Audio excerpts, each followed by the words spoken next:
Egaa daawwattoota keenya akkam nu jirtu isin jaallannaa bakka jirtan taatanii kallattiidhaan kan hordoftan mee guyyaa har'aa waa'ee miidiyaadhaa fi amantii ilaalchisnee kanarratti mari'anna. Miidiyaan yeroo baay'ee haala geejjibaati. Geejjibni kun bara baraan Waaqayyo uummata isaatiin giddu galeessa taasifatee karaan ittiin dabarsu baay'eetu jira. Haala macaafa qulqulluu kanarratti maal nuun jedha? Kallattiin amma immoo keessumaa guddina biyyoolessaatiin ka'ee immoo maaltu jira? Uummata keenya biratti immoo haala akkamiitiin amantaa keenya fedhii uummata keenyaa eeggatee sagalee Waaqayyoo ittiin dabarsuu danda'a? Kun immoo effektii yookaan immoo dhiphaan uumuu danda'u. Amantaas haa ta'u aadaa saba tokkoo irratti maa'inni akka waliigalaatti immoo addunyaa irratti maal fakkaataa isa jedhu kana irratti haasofna. Fakkeenyaaf Waaqayyo duraan dursee Addaamiin ofuma isaatiin jecha isaatiin haasofsiisaa akka ture seera uumamaa boqonnaa 3:8 irratti kana argannu jira. Al tokko ergamoota isaa immoo ergee uummata isaa haasofsiisaa ture. Kunis akkuma seera ba'umsaa uumamaa kanarratti boqonnaa 18:1 kaasee argina. Iddoo adda addaa irratti egaa Waaqayyo ilma isaa samma ergutti uummata giddu galeessa godhee Yesuus Kiristoosiidhaan illee barsiisee jira. So amma immoo yeroon amma miidiyaan jiru kuni akkamitti ittiin fayyadamuu dandeenya isa jedhu kanaan ilaalla. Na wajjiniin egaa obboleessi keenya Girmaanii fi Diyaaqoon Lammeessaan illee na wajjiniin jiru. Kanarratti illee yaada qabdan kallattiidhaan nu ga'uu dandeessu. Mee amma gara Girmaatti isin dabarsa. Galatooma luba keenya tolee miidiyaa fi amantaan walqunnamtii guddaa akka qabu akkuma isin kaastan kitaaba qulqulluu irratti haala saniin jalqaba ilmi namaa kominikeet kan ta'ee fi har'aa kitaabni qulqulluun irraa barachaa jirru akka miidiyaatti kan fudhannudha. Yoo isa miidiyaa piriintir taa'ee abbootii keenyarraa kan nutti darbeedha. Tajaajilli isaa jalqaba gaafa waaqni lafaa fi samii kana uumu namas yeroo uume san irraa jalqaba jechuu hin danda'ama. Kanaafuu miidiyaa yeroo jennu haala adda addaatiin ibsuu hin dandeenya. Fiizikaalii kan arginu yookaan immoo kan hin argamne afaan namaatiin namni kan waliin dubbatus akka miidiyaatti ta'uu hin danda'a. Haaluma kanaan walqunnamtiin isaanii bal'aadha. Ispeeshaalii amantaa babal'isuudhaaf miidiyaan murteessaadha. Namni yoo walitti dubbate malee amantaa isaa namatti himee amansiisuu namni akka waaqatti amanu gochuu hin danda'u. Kanaafuu faayidaan inni jalqabaa nama gara waaqaatti fiduudhaaf amantaan akka babal'atu gochuudhaaf miidiyaan ga'ee guddaa qaba. Miidiyaa yoo jennu immoo karaa biraatiinis kan itti fayyadamnu jira. Faayidaa biraatiif jireenya ilma namaatiif waan barbaachisuudha. Amantaadhaan ala yoo fudhanne jechuudha. Inni garaagarummaan inni qabu kan amantaatii fi kan tajaajila biraatiif itti fayyadamnu of eeggannoon isaa keessa galli isaa sirriitti kan ilaalamu of eeggannoon barbaachisu ispeeshaalii baay'ee bal'aadha. San booda dubbachuu hin dandeenya. Kanaaf amantaa fi miidiyaan wal cinaa kan deemanii fi tajaajilli isaanii wal gargaaraa kan deemu. Ispeeshaalii amantaan miidiyaatti gargaaramee dhimma isaa kan itti ba'u jedheetiin lafa kaa'uu yaala. Tole galatoome Diyaaqoon Lammeessaa kanarratti waan dabaltu jira? Tole galatoomadha. Waan baay'ee kaastaniirtu erga akkuma jettanii faayidaan sabqunnamtii uummata keenyaaf kennuu danda'u baay'ee guddaadha.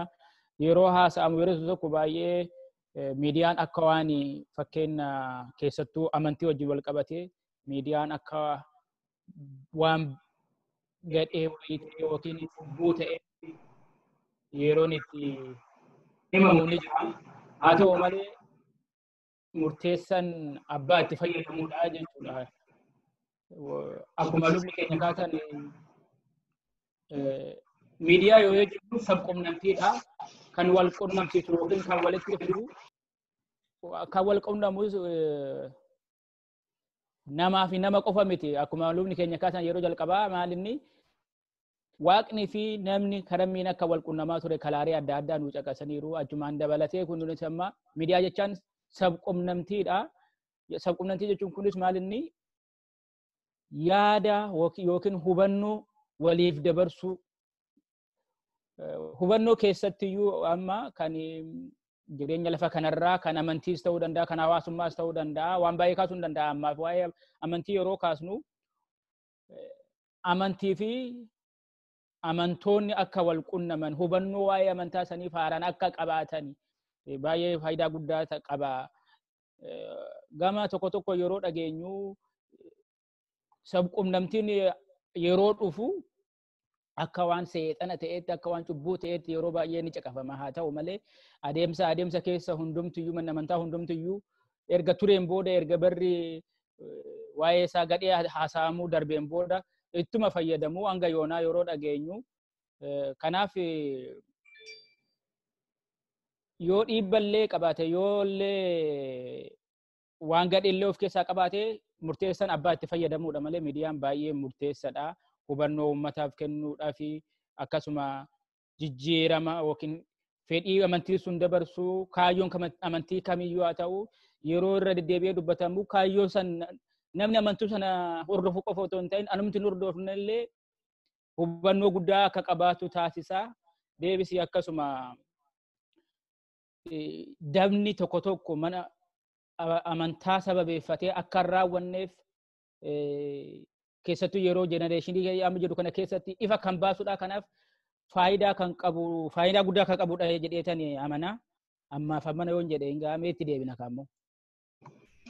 Egaa nu galatooma lamman keessan akkuma caqastanii miidiyaan sabquunnamtiidha. Sabquunnamtiin guyyaa yeroo jalqabaa sana Waaqayyo nama uume jalqabee namni akka walitti dhufee Waaqayyo isaa wajjinis uummanni walii wajjinis akka inni itti wal quunnamudha. Kana keessumattuu karaa sooshaal miidiyaa kanaan bara 1870 eegalee waa'een sooshaal miidiyaan kun karaa piriintingiidhaanis nan piriintingii kanaanis baay'ee babal'achaa akka ture seenaan miidiyaa inaasaa. Akkuma kanaa wajjin walitti dhufee immoo namoota waan gaariidhaaf dadammaqsuu, kakaasuu, mirga isaaniitiif, amantaa isaaniitiif, aadaa isaaniitiif gahee jarri taphachuu barbaadanu karaa miidiyaatiin uummata bira geessisuun hin danda'ama. Uummata waan gaariidhaaf mirga isaatiif kan falmatu ala seerri baduu seera sanaaf akka sirraa'u amma danda'e irratti carraaqu akkasumas immoo aadaa isaatiif afaan isaa babal'ifachuudhaa fi akkuma bal'ina uummataatti miidiyaan shoora guddaa akka taphachaa jiru hundumti keenya ni beekna. Egaa mee amma kanarraan immoo kaasnee maa inni miidiyaan kun effektii yookaan jijjiiramanni amantoota irratti fiduu danda'u tokko lama jennee kakaasuu dandeenya. Fakkeenyaaf amma tokkoffaa jedhee yoo nan fudhadhe illee amantaan amantootaa fi mana amantii walitti bakka jiranutti kan fidu ta'a. Kanumaanuu namoonni itti gaafatamummaan isaanii cimaa ta'a. Waan jarri miidiyaatti ba'anii ilaalan yookaan jedhanu suni uummata keessa ba'ee deemee uummata ga'ee jijjiirama fiduu gatii danda'uu fi jijjiiramni dhufu suni haala gaariidhaa fi haala fayyadu biyyas uummatas kan fayyaduun amantaa sanas kan fayyaduun dabarsuu ni danda'a. Keessumattuu bara amma keessa jirru kana bara sooshaal miidiyaan baay'atee kanarratti ga'eensaa baay'ee cimaadha. Akkasumas immoo itti gaafatamummaa baay'ee barbaachisa miidiyaa kanarratti hojjechuun. Akkuma kana mee waan itti daddabaltanu mee wal harkaa fuunee daddabaluu dandeenya? Gara lammeessaatti dhaqeetanii isa booddee gara girmaatti deebi'aa jechuudha. Tole galatoomadha. Miidiyaa faayidaan uummata yookiin hawaasaaf qabu caqasuun ni danda'ama. Muraasni haa caqasnu malee hedduus ta'uu hedduu sana keessa mee muraasa haa caqasnu. Akkuma lubni dura kaastan wal qunnamtii amanaa fi amantii ni cimsa. akkamiin yoo jennee amma fakkeenyaa yeroo ammaan tana addunyaa yoo laalle namoonni amantiidhum tokko gaggeessanii garuu iddoo adda addaatti yeroo argaman aadaa isaanii akka wal jijjiiran tole kuni aadaa iddoo akkanaati garuu amantiin keenya tokkuma jedhanii akka wal jajjabeessan akka yaada wal jijjiiran fakkeenyaaf amma qulqulloonni iddoo adda addaa ni jiru. Qulqulluu biyya tokko akka waan cubbamaatti akka yeroo itti yaadamu yeroo tokko ni jira wallaalarraan kan ka'e jechuudha. Kanaaf sabqunnamtiin garuu fakkeenya akkuma dura kaastanii piriintiinis sabqunnamtiidha. Akkasuma sagaleenis gosa adda addaatiin yaadni darbu kun hunduu sabqunnamtiin fakkeenyaaf dura akka kaastan barreeffamaan kitaabolee qulqulluu macaafa qulqulluu qofa otoo hin ta'in kitaabota dabalataan kan jiran waa'ee qulqulloota biyya adda addaa akka ittiin beeknee amantii sanas kabajnee aadaa uummata sanaatis akka kabajnuuf shoora guddaa taphataa jedhee tan yaada. Kan biraa iddoo tokko tokkotti yoo ilaallu aadaa tokkoo fi afaan tokko qofaan amantiin akka waan daangeffattu wayitti yeroo itti ilaalamu jira. Kun dogoggoraadha. Ta'ullee duratti maas miidiyaa yookiin immoo sabqunnamtiin kun kana hundaraan guddanne ture, piriintidhaan ture. Amma garuu baay'ee guddataa dhufeera. Seenchariin amma jiru kun duratti nama muraasa harka jira ture. Amma daa'imma fayyadamuu danda'anitti ga'ee jira. Baay'ee guddateera. Wantoonni dhoksaa ta'an hin jiru. Wanta hundumaa ifa baasee jira. Namni barachuu barbaadan, namni dhaggeeffachuu barbaadan wanni hafu hin jiru. Mana tokko taa'ee, biyya tokko taa'ee addunyaa sirriitti beekuun ittiin danda'ama. Waa'ee mana ofii qofa otoo hin ta'in jechuudha. Kanaaf miidiyaan faayidaa guddaa qaba jedha. Meega galatooma meega obboleessi keenya Girmaa waan itti dabaltu kanarratti yoo jiraate. Miidiyaan gaa faayidaa guddaa qaba. Inni jalqabaa amantaa babal'isuudhaaf nama hedduu bira ispeeshaalii waan sooshaal miidiyaatti fayyadamuudhaan nama hedduu bira gahuu hin danda'ama. Rakkinni isaa akkuma jirutti ta'ee nama hedduu biraan waa'ee amantaa gahuun namni hedduun qabatamaadhaan waan jiru wal jijjiiruudhaan yaada barbaadamu walii dabarsuudhaan namoonni celebreeshinii adda addaa waan godhamu raawwachuu hin danda'ama.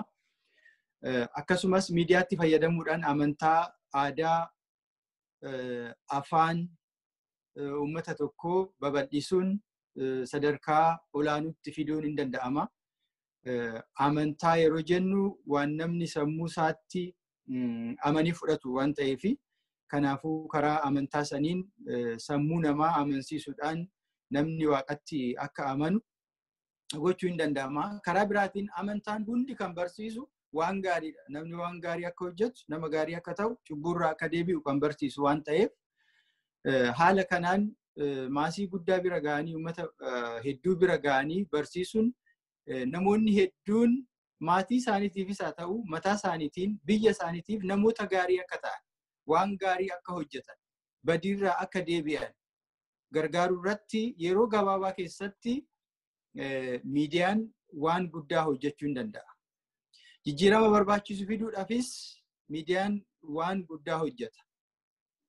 Namoonni akka of beekan eenyu akka ta'an aadaa isaanii, afaan isaanii, dandeettii isaanii, taalentii isaanii qaban beekanii biyya isaanii tajaajiluu akka danda'an. Waan adda addaa keessatti misooma irratti hirmaachuu akka danda'an, siyaasa irratti hirmaachuu akka danda'an, akka fedhii isaaniitti waan uummata isaanii, waan biyya isaanii tajaajiluu danda'u. Community isaanii waan tajaajiluu danda'u raawwachuu akka danda'an miidiyaan baay'ee nama gargaara. Namoota walitti fiduu danda'a, yaada isaanii walitti fiduu danda'a, yaada san cimsuu, gabbisuu, saniin booda immoo gara hojiittis akka deemu raawwachuun hin danda'amu. Karaa biraatiin fakkeenya adda addaa suuraa kaasuudhaan illee walii dabarsuudhaan jecharra darbee suuraa kaasuudhaan viidiyoo kaasuudhaan isa waan socho'uun nama barsiisuun hin danda'amu waan ta'eef amantaan miidiyaatti yoo fayyadamu namoota hedduu bira ga'ee ilaalcha isaanii jijjiiruu hin danda'a. Fakkeenyaaf akka dookumentarii fa'aa fudhachuu hin dandeenya, seenaa ittiin barsiisuu dandeenya waan jiru, badii uumame tokko ittiin argisiisuu hin dandeenya, badiinsi sirrii akka hin taane suuraa sagaleedhaan walitti qabnee gaafa argisiisnu namni badii san lammata akka hin raawwanne isa gargaaruu danda'a. Seenaa dur jiru, seenaa qabsoo ta'uu danda'a, seenaa jireenya ilma namaa ta'uu danda'a. Sirriitti xiinxaalee lafa kaa'uudhaan miidiyaatti fayyadamee amantaan kaayyoo isaa galmaan gaachuu hin danda'a kan jedhu kanan qaba. Galatoomi egaa Girmaa akkuma lamman keessanuu kaastanii jireenya hawaasaa yeroo yeroon jiru keessatti miidiyaan shoora guddaa taphataa. Hanqina waan tokko tokko qabuuf mala hanqinni yoo jiraate ofuma keenyaan illee gaafa uummata kominikeetii goonu arrabni keenya xiqqoon kun illee qaama keenya irratti dhiibbaa mana afaan qalaa jettee mataan qalaa fudhatte akkuma jedhu uummanni Oromoo miidiyaan ittiin walii gallu dhuunfaadhuma keenyaan illee al tokko gaarii ta'uu dhabaannaan mataa keenyatti qalaa kan fidu jira jechuudha. Garuu maayilli amma akka hawaasaatti keessumaa akka amantaatti immoo ala fuuldureetti baanu amantaadhaan da'oo godhatanii yakka adda addaa waan seera amantaan sun hin raawwanne fedhii isaanii kan keessaan deemsisan illee uummanni fuuldureetti addaan baasee ilaaluu danda'a jechuudha. Al tokko addunyaa kanarratti biyya keenya duwwaa miti addunyaa dhumarratti amantaa keessaan wanta dhoksaa waan baay'ee raawwatamu jira waan hin beekamne jira. Amma gara miidiyaatti immoo yoo dhufe wanti dhokatu hin jiru yeroo ammaa barrisaa bara odeeffannooti. Kanaafuu wanti hundumtuu ala dhufu inni amantaa sana deemus amantaa qulqulleettii sanaan isa akkuma sila jettan waan gaarii sana qabeessaa fudhatee isa kaan immoo kun amantaan koo hin jettu jedhee waan gaarii fudhachaa baay'ifachaa kunuunsachaa waan gaarii hin taane immoo of keessaa baafachaa adda gochaa aadaa isaatiif afaan isaatiin sabisaa amantaa isaa akka waaqayyo jaallatu akka seerra amantaa sanaa eeyyamuufitti deemuu danda'a. Kana malee dhoksaadhaan al tokko namoonni miidiyaatti gadi hin ba'an dhoksaadhaan keessaan waan dhokate sana qabanii deemaniitu wanti hojjetamu wanti daba baay'een gatii jiruu fi kunillee amanticha sin balleessa namoota illee amantaa sana keessa akka jirri ba'anu taasisa. Kanaaf karaa miidiyaatti ala ba'anii immoo dhoksanii waan hambifatan hin jiru jedha. Riisarchii tokko irratti amma kan hin argee hundumtuu fuulduratti ba'aa wanti dhokatee jiraafaaf hin jiru. Yoo achi keessatti immoo seera amantaa sanaan keessumaa seera mirga namaa dhiibu waan raawwatamu yoo jiraate illee innumtillee saaxilamaa deema. Kana gochuun immoo saaxiluun immoo maa inni sun ifatti ala ba'u namoonni isarraa barachaa isarraa of eegaa deemuu kan jedhu jira. Egaa akkuma sila jettan kallattiidhaan akka biyya keenyaatti amma yoo dhufne sabaaf sablammoonni akka aadaa jiraatiin eenyummaa jiraatiin boonaa akkasumas immoo akka biyyaatti walitti dhufanii waliin ta'anii waaqa isaanii galateeffatanullee amantaa gara biraallee yoo qabaatan wal kabajanii akka jirri ta'an odeeffannoo gaarii hin kennaafi.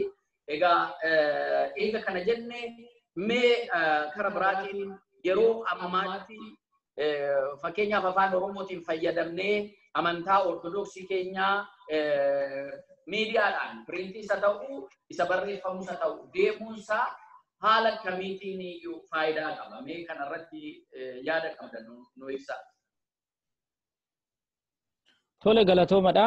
Akkuma dura kaastan miidiyaa jechuun yeroo ammaan tana waan hundumayyuu caala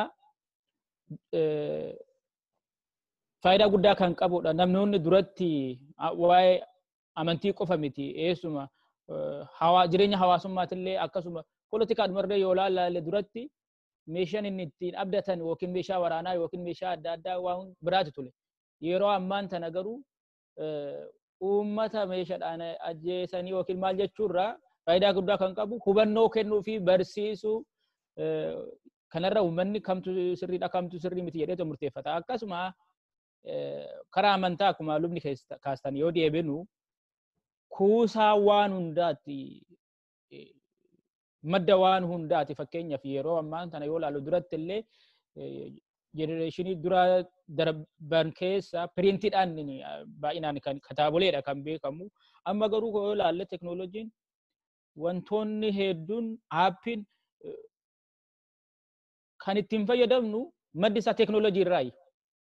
Kitaabolee kan kadhaatillee ta'a, kan dubbifamullee ta'a, akkasuma odeeffannoon kan akka yuutuubii, kan akka biroodkaastiin adda addaatillee baay'ee babal'atee guddatee odeeffannoo amma fakkeenyaaf yeroo bara kana keessa iyyuu durattillee akka waan hin taasifamu kun cubbuu wanna jedhamaa kan ture bara kana keessa waaqumti koronaa wanna jedhamu kan nutti fidee fakkeenyaaf karaa mana amantii keenyaa yoo laalle wantoonni hedduun kan raawwatamaa turan miidiyaadhaan ture.